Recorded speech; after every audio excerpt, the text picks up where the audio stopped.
तो Mansukh Hiren murder case में बड़ा खुलासा हुआ है। जी न्यूज को एटीएस सूत्रों से मिली जानकारी के मुताबिक मनसुख हिरेन की हत्या की पूरी क्रोनोलॉजी अब धीरे धीरे साफ हो रही है। सूत्रों के मुताबिक सचिन वजह के कहने पर ही मनसुख का मर्डर किया गया था। सूत्रों के अनुसार सस्पेंड पुलिसकर्मी विनायक शिंदे मनसुख की हत्या के वक्त मौके पर मौजूद था। एटीएस सूत्रों के मुताबिक बताया जा रहा है कि हत्या में 4 रुमाल का इस्तेमाल किया गया। मनसुख को क्लोरोफॉर्म से बेहोश किया गया। बेहोशी की हालत में रुमाल से मुंह बंद किया गया। आवाज और खून रोकने के लिए रुमाल का इस्तेमाल किया गया। रुमाल की फॉरेंसिक जांच की जा रही है। क्लोरोफॉर्म कहां से खरीदा गया इसकी भी जांच हो रही है। हत्या के वक्त विनायक शिंदे भी वहां मौजूद था। यह खुलासा अहम खुलासा इस मामले से जुड़ा। मनसुख को बहाने से घोरबंदर रोड पर बुलाया गया। कार में दम घोटकर मनसुख की हत्या की गई है। राजीव रंजन और अंकुर त्यागी मेरे साथ इस खबर पर बातचीत के लिए हैं।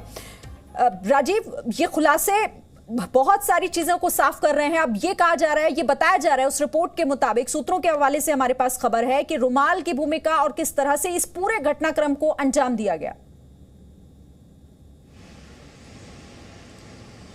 देखिए शिरीन, जिस तरीके से इस रुमाल का इस्तेमाल किया गया है, वो रुमाल का इस्तेमाल साफ तौर पर दिख रहा है कि रुमाल उसे गला दबाने के लिए, उसकी आवाज़ बाहर ना निकले, जो भी चीज़ें, क्योंकि अगर किसी का गला दबाते हैं तो कई सारी चीज़ें उस समय सामने आ जाती हैं, क्योंकि उसकी छटपटाहट और बाकी सारी चीज़ें होती हैं।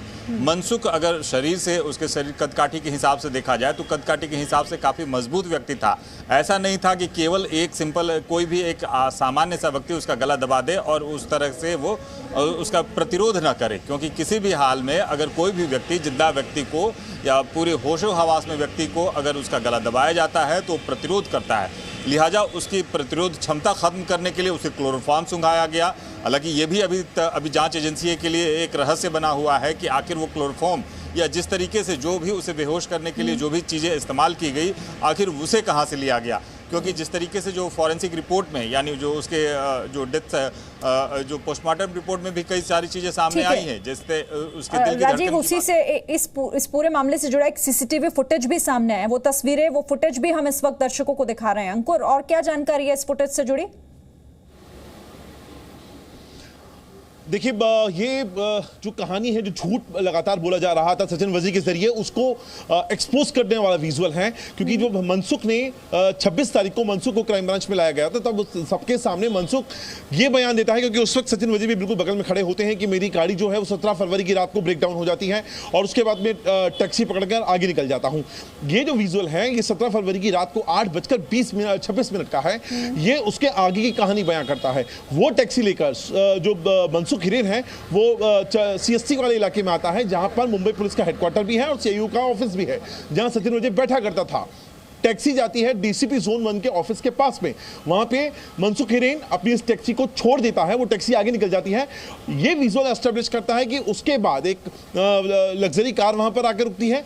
उस कार के अंदर सचिन वजी पहले से ही बैठा हुआ होता है और मनसुख उस सिग्नल पे खड़ी हुई कार के अंदर जाकर बैठ जाता है और वहां से निकल जाता है। तो जो थ्योरी बार बार दी जा रही थी सचिन वजी के जरिए कि मैं तो जानता ही नहीं हूं, ये बात उसने एटीएस के सामने अपने स्टेटमेंट में दी। यहां पर क्राइम ब्रांच के अपने आला अधिकारियों को लगातार बोलता रहा कि मैं नहीं जानता हूं मनसुख हिरेन को। ये उस पूरे झूठ को बेनकाब करने के लिए काफी है। और अंकुर, ये भी बता रहा है ना कि शुरुआत से लेकर अब तक सचिन वजी ने इस पूरे मामले को गोल गोल घुमाने की पूरी कोशिश की, लेकिन अब समझ तो ये आ रहा है कि ये पूरी वारदात जो है, जिसको अंजाम दिया गया, जो ये हत्या हुई है, वो किसके कहने पर हुई? सचिन वजी के। इशारा इसी तरफ है। देखिए, जो लगातार जो चीजें निकल के आ रही हैं, उसको सारे के सारे डॉक्यूमेंटल जो प्रूफ्स निकल कर आ रहे हैं। सचिन वजी का जो रोल था, जिसको छिपाया जा रहा था, उसको एक्सपोज कर रहे हैं। आज सुबह भी जी न्यूज ने अपने दर्शकों को बकायदा कागज के साथ, वो कागज, वो दस्तावेज जो एटीएस ने एनआईयू को अपना केस सुपुर्द करते हुए दिया था, वो कागज दिखाया था, जिसमें साफ तौर पर लिखा है कि सचिन वजी लोकेशन को लेकर और टाइमिंग को लेकर एक भ्रम फैलाने की कोशिश कर रहा था, ताकि जांच एजेंसियां भटक जाएं। वो लगातार कहता आ रहा था कि मैं 4 मार्च को मुंबई में था, मुंबई के डोंगरी इलाके में रेड कर रहा था। जबकि 8:20 पर मनसुख को कॉल कर बुलाया जाता है। वहां पर 9 बजे उसको एक गाड़ी में बिठाकर अगवा कर लिया जाता है और इसके बाद एक 5 स्टार एक लग्जरी कार से जो सचिन वजे हैं वो वापस मुंबई जाता है और 11:38 पर मुंबई के डोंगरी इलाके में एक रेड को अंजाम देता है। ये रेड अपने आप में एक दिखावा था, एक शो ऑफ था, वो एस्टेब्लिश करने के लिए वाला फैक्ट कि सचिन वजे उस रात को मुंबई में था, लेकिन असल में सचिन वजे इससे पहले ही अपना काम कर डोंगरी पहुंचा था। और ये पूरा झूठ अब साफ हो रहा है कि कैसे उसने सिर्फ इसे गुमराह करने के लिए ये सारे झूठ बोले। मनसुख हिरेन केस में एक नया सीसीटीवी वीडियो जो आया है वो हम दर्शकों को दिखा भी रहे हैं। सीसीटीवी 17 फरवरी का है ये फुटेज, जब मनसुख हिरेन डीसीपी जोन 1 के ऑफिस के पास टैक्सी से उतरता है। वो ऑडी कार में बैठ जाता है जिसमें वाजे पहले से ही बैठा हुआ है। मनसुख ने शुरुआत में जब क्राइम ब्रांच को अपना स्टेटमेंट दिया था तो उसका यह कहना था कि उसकी स्कॉर्पियो कार 17 फरवरी की रात को विक्रोली हाईवे पर खराब हो गई थी, इसीलिए उसने कार को वहीं पर छोड़कर टैक्सी ली और फिर वो आगे आ गया। अब ये सीसीटीवी उस रात की आगे की कहानी को बयां कर रहा है। मनसुख हिरेन वहां से टैक्सी लेकर सीएसटी इलाके में आता है। वो टैक्सी को डीसीपी जोन 1 ऑफिस के पास छोड़ देता है। टैक्सी आगे निकल जाती है जबकि मनसुख हिरेन उसके बाद सिग्नल पर रुकी कार की तरफ आगे बढ़ता है और उस कार में जाकर बैठ जाता है। इस कार में सचिन वजे पहले से ही बैठा हुआ था और ये वो तस्वीर जो कि कई सवालों के जवाब भी दे रही है और आगे की तस्वीर बता रही है कि आखिर ये पूरी कहानी को कैसे तोड़ मरोड़ कर इसे कैसे गुमराह करने की कोशिश की गई, कैसे एक मनगढ़ंत कहानी को जो बनाया गया। ये सीसीटीवी फुटेज जो कि 17 फरवरी 8:26 का बताया जा रहा है मनसुख हिरेन केस में। कैसे आप देखिए मनसुख टैक्सी से उतरता भी आपको इसमें दिखाई दे रहा होगा। ये तस्वीरें, ऑडी कार जो बगल में खड़ी होती है वो उसमें जाकर बैठ जाता है। कहा यह जा रहा है कि उस कार में पहले से ही सचिन वजे बैठा हुआ था ऑडी कार में और ये सब कुछ वहां पे लगे हुए सीसीटीवी कैमरे में रिकॉर्ड हो गया। अंकुर, ये पूरी मनगढ़ंत कहानी सिर्फ गुमराह करने के लिए थी। ये 17 फरवरी का रात 8:30 बजे के आसपास का वीडियो यही बता रहे हैं। बिल्कुल सही बात कहा। एक्चुअली जिस तरीके से पूरे का पूरा इंसिडेंट घटा है और लगातार इसमें एक थ्योरी अलग अलग तरीके से घुसड़ने की कोशिश सचिन वजे ने करी है, वो ये चीज को एक्सपोज कर रहा है कि सचिन वजे इस चीज को लेकर ओवर कॉन्फिडेंट था कि जो मैटर है पूरा का पूरा 25 फरवरी का वो हैंडल कर लेगा, क्योंकि क्राइम ब्रांच में वो उस जगह पर बैठा हुआ है जहां पर उसके पास विशेषाधिकार है, स्पेशल उसको पावर दी गई है और वो पूरे केस को अपने मनचाहे तरीके से मोड़ सकता है। लेकिन जो सीरीज ऑफ इवेंट्स हैं उनको लेकर जो एस्टेब्लिश्ड जो डॉक्यूमेंटल प्रूफ आ रहे हैं या सीसीटीवी आ रहे हैं वो पूरी थ्योरी को धता बता रहे हैं। मैं आपको शुरुआत से अगर समझाऊं, 17 फरवरी का सबसे पहला जो झूठ एक्सपोज करने वाला जो वीडियो है वो इस बात को कंफर्म करता है कि सचिन वजे और मनसुख हिरेन बहुत पहले से एक दूसरे को जानते थे और ये वो वाली बात है क्योंकि 26 जनवरी को माफ कीजिएगा 26 फरवरी को 25 फरवरी के इंसिडेंट के बाद पहली बार मनसुख हिरेन को खुद गाड़ी चलाकर सचिन वजे लाते हैं और वो ये वाली बात भी कहता है मनसुख हिरेन मीडिया के सामने कि मैं यहां पर अपना बयान देने आया हूं। और जब मनसुख हिरेन को लेकर सचिन वजे से सवाल करते हैं उनके वरिष्ठ अधिकारी, यहां तक कि महाराष्ट्र एटीएस, वो अपने स्टेटमेंट में ये वाली बात कहता है कि मैं मनसुख हिरेन को पहले से नहीं जानता था। ये पूरा जो थ्योरी है, ये जो पूरा झूठ है, ये यहां पर खत्म होता हुआ नजर आ रहा है क्योंकि ये फुटेज फिर से हम दर्शकों को ये वीडियो दिखा देते हैं। ये सीसीटीवी फुटेज जो कि बहुत अहम इस पूरे मामले को लेकर हो जाता है क्योंकि जो झूठ इसमें बोला गया वो इसे पूरी तरह से उस झूठ का पर्दाफाश कर रहा है। मनसुख हिरेन आपको दिखाई दे रहा होगा इस वीडियो फुटेज में, सचिन वजे की कार एक तरफ और कैसे पहले वो उतरता है मनसुख हिरेन एक टैक्सी से। ये देखिए मनसुख हिरेन जो कि रोड क्रॉस करके दूसरी तरफ खड़ी हुई सचिन वजे की गाड़ी, जहां पर वो उस गाड़ी में बैठता है। कहा यह जा रहा है कि वो जो ऑडी कार जिसमें बैठा है मनसुख हिरेन, उसके अंदर पहले से ही सचिन वजे बैठा होता है और ये सीसीटीवी फुटेज में सब कुछ रिकॉर्ड हो गया क्योंकि इस पूरी कहानी को किसी अलग तरीके से प्लान किया गया था। अपनी लोकेशन अलग बताई, सचिन वजे ने इस पूरे मामले से खुद को कोशिश तो की अलग करने की, लेकिन ये तमाम जो अब तस्वीरें सामने आ रही हैं, जो वीडियो सामने आ रहे हैं, जो दस्तावेज सामने आ रहे हैं, वो यही बता रहे हैं कि कैसे इस कहानी को अलग तरीके से प्लान करने की कोशिश हुई।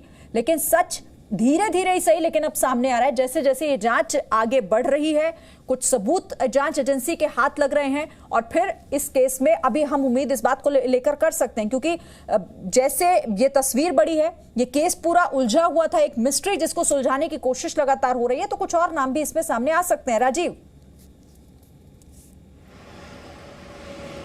जाहिर है कि इसमें कई और मामले सामने आएंगे, क्योंकि जिस तरीके ये तो अभी 17 तारीख का यानी 17 फरवरी का जो सीसीटीवी फुटेज सामने आया है, इसके बाद कितने बार मनसुख हिरेन से सचिन वजय मिले हैं ये भी बात साफ हो सकती है। क्योंकि जिस तरीके से 25 फरवरी की जो घटना है उस घटना के पहले भी सचिन वजय मनसुख हिरेन से मिल चुके हैं। जिस तरीके से जो कहा गया है कि अभी तक ये जानकारी हालांकि सूत्रों के हवाले से ही कही गई है कि मनसुख हिरेन ही वो स्कॉर्पियो गाड़ी की चाबी लाके इसी वक्त देता है और इसी वक्त उनको सचिन वजय को ही इसी गाड़ी में सौंपता है। लिहाजा इसी गाड़ी को खोजने की जरूरत भी है। इस गाड़ी को जांच एजेंसियों के जरिए भी खोजी जा रही है। अब ये देखिए कि सबसे बड़ी की इस टाइमिंग की देखिए 8:25 के 26 सेकंड पर जो गाड़ी रुकती है, जो ऑडी गाड़ी रुकती है वहाँ डीसीपी जोन 1 के ग्रीन सिग्नल के पास रुकती है और उसी वक्त मनसुख हिरेन की टैक्सी भी आती है। यानी टाइमिंग देखिए कि टैक्सी से उतरता है और गाड़ी में जाता है, यानी इससे पहले दोनों से काफ़ी देर तक बातचीत होती है, कौन किस लोकेशन पर वही चीजें सब कुछ इस सीसीटीवी कैमरे में रिकॉर्ड हो गया है। वो बता रहा है कि कैसे वो पहले एक टैक्सी से उतरता है मनसुख हिरेन, उसके बाद ऑडी कार जिसमें जाकर वो बैठता है और उसी गाड़ी में पहले से सचिन वजय होता है। अंकुर, ये तो एक सीसीटीवी फुटेज है, आने वाले समय में मुमकिन है कि और खुलासे जब हों तब और सारी चीजें सामने आए, चौंकाने वाले तथ्य ऐसे हो सकते हैं जो सामने आए। श्रीन, आपको एक समझना होगा कि इस पूरे केस में जो सबसे इंपॉर्टेंट बात हो रही है, लगातार हम मोडस ऑपरेंडी के ऊपर बात कर रहे हैं कि ये घटनाएं कैसे घटी दोनों केसेस में, चाहे वो स्कॉर्पियो कार का मामला हो और चाहे वो फिर मनसुख हिरेन की मौत का मामला हो। लेकिन एक चीज है जिस पर बात नहीं हो रही है, जो शायद सबसे ज्यादा इंपॉर्टेंट पॉइंट है, वो है इस पूरे मामले का, इन दोनों मामलों का मोटिव। क्योंकि दोनों मामलों का मोटिव एक ही अपने आप में इंटरलिंक है, जुड़ा हुआ है। स्कॉर्पियो कार रखी गई, स्कॉर्पियो कार का रखा जाना, स्कॉर्पियो कार का मनसुख हिरेन के साथ जुड़ा हुआ होना और फिर मनसुख हिरेन का मर्डर हो जाना, ये तीनों चीजों का अपने आप में एक ही जुड़ा हुआ है। उसका मोटिव अगर क्लियर होगा तब इसमें बहुत बड़े राज और इसके राजदार सामने आएंगे। जाहिर तौर पर महाराष्ट्र एटीएस ने 6 मार्च को इस पूरे केस की जिम्मेदारी अपने हाथ में ली थी। 23 मार्च तक उन्होंने इस पूरे केस को हैंडल किया है, लेकिन अभी तक उनका कोई भी दस्तावेज या कोई भी प्रूफ या डॉक्यूमेंट्स मोटिव के ऊपर बात नहीं कर रहा है। हमने एटीएस चीफ की उस प्रेस कॉन्फ्रेंस को भी अटेंड किया था, मैं खुद वहां पर था। हमने लगातार पूछने की कोशिश करी मोटिव क्या था इस पूरे मनसुख मर्डर का, वो मोटिव नहीं आ रहा है। मोटिव अब बहुत इंपॉर्टेंट हो जाता है कि क्यों मारा गया, क्यों कार वहां रखी गई। दोनों चीजें अपने आप में लिंक हैं, लेकिन वो अभी तक क्लियर नहीं है। यही वजह है ना कि जब तक मकसद समझ नहीं आएगा, इसीलिए लग रहा है ना कि शुरुआत से अंकुर ये बहुत कुछ है इसके पीछे। ये एक ऐसा उलझा हुआ या फिर उलझाया हुआ केस है जिसको समझ पाना अभी भले ही हमें थोड़ा मुश्किल लग रहा हो, लेकिन जब खुलेंगी परते दर परते तो शायद बहुत बड़ी तस्वीर पीछे छिपी होगी। देखिए, किसी को भी अगर आप आम भारतीय के तौर पर भी अगर सोचें तो इस केस को में जिस तरीके से लगातार सिलसिलेवार इवेंट्स निकल कर आए हैं या जो चीजें हुई हैं, हैपनिंग्स हुई हैं, वो निकल कर आई हैं, किसी को भी ये बात हजम नहीं हो रही है कि मुंबई पुलिस में एक अदना सा एपीआई इतनी बड़ी, 2 सबसे बड़ी साजिश को अंजाम अकेले दे सकता है। जाहिर तौर पर यह बात लगातार सामने आ रही है। क्या अपने विशेषाधिकारों का उन्होंने सचिन वजय ने बहुत ज्यादा गलत उपयोग किया, या वाकई में उसके ऊपर इतने बड़े हाथ थे जिन्होंने इस पूरी की पूरी प्रकरण में उसका साथ दिया, उसको सपोर्ट किया और अब उनका नाम सामने आना बाकी है।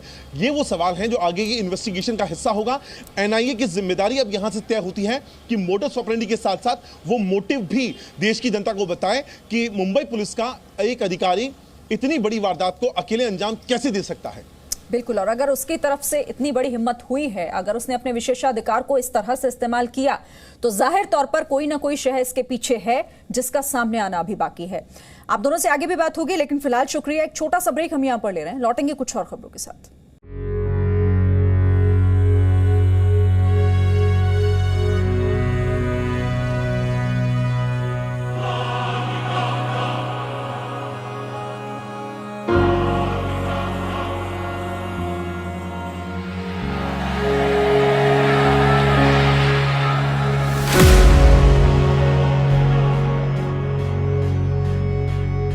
Good evening and welcome to Z News Bulletin.